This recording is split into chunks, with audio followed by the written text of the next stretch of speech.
this lecture, we will be discussing the axioms of probability. There are three axioms of probability that make the foundation of probability theory.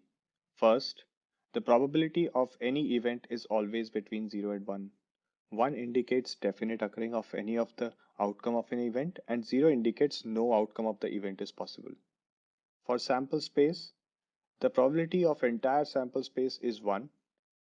We will cover this in detail later.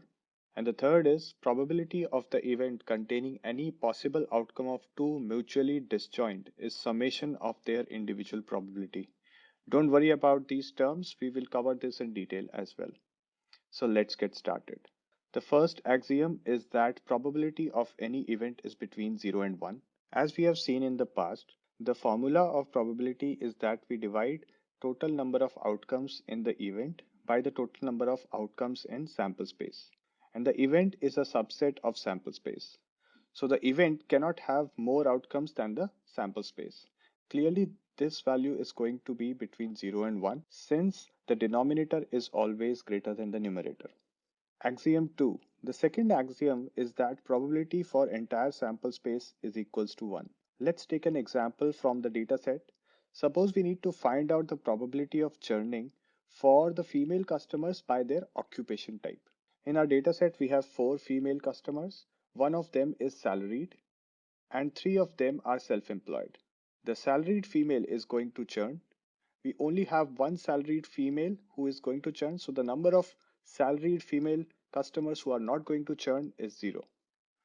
Amongst 3 self-employed female, customer 2 are going to churn, and we can see that one self-employed female is not going to churn. This can be inferred from the sample dataset that we had picked earlier. You can go back and have a look at it to verify this information. And here is the dataset that we just talked about. So the probability of the churning status of female customer by profession.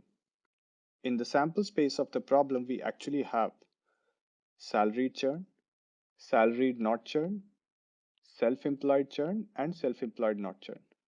As we discussed their distribution earlier, in this sample space of female customers, 1 is salaried churn, 0 is the number of salaried and not churning, 2 are self-employed churning, and there is 1 self-employed not churn.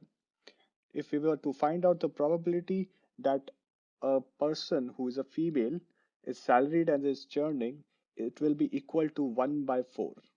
Similarly, salaried not churn is 0 since there are no customers who are salaried and not churn amongst the female customers. Then we have self-employed churn is equals to 2 by 4, which is essentially 0.5.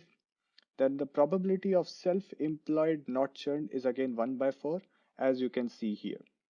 If we sum them up, we get the value 1. So essentially saying that this is our entire sample space and the total probability that we get here is equals to 1. This brings us to axiom 3, which is related to mutually exclusive events.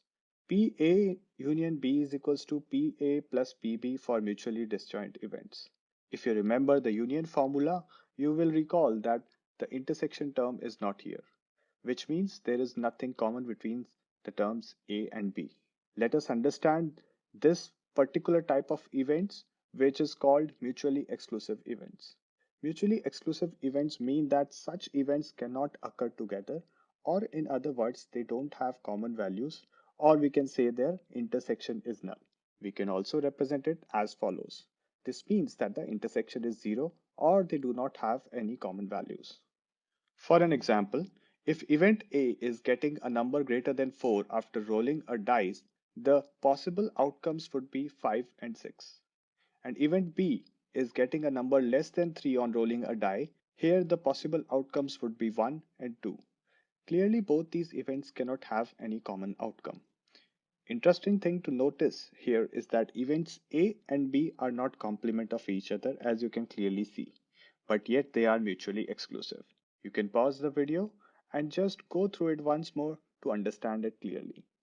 One more important concept is mutually exhaustive events, which is often confused with mutually exclusive events. Let us understand what are mutually exhaustive events. Mutually exhaustive events mean that such events together make up everything that can possibly happen in a random experiment. That means the union of these events makes the sample space. Let's understand this with an example. Say we have an event A which is getting a number greater than 2 after rolling a die. The possible outcomes would be 3, 4, 5, or 6. We have another event B which is getting a number less than 4 on rolling a die. Here the possible outcomes would be 1, 2, and 3. Clearly, both these events together make up every possible value which a dice can take on rolling. How are mutually exhaustive events different from mutually exclusive? Like in this example, getting 3 on rolling a die is common between both event A and B. So these cannot be mutually exclusive, but they are definitely mutually exhaustive. On the other hand, if we had an event C, which is getting a number less than 3 on the die, then event A and C are mutually exclusive. So in this video, we discussed the axioms of probability and differences between mutually exhaustive and mutually exclusive events.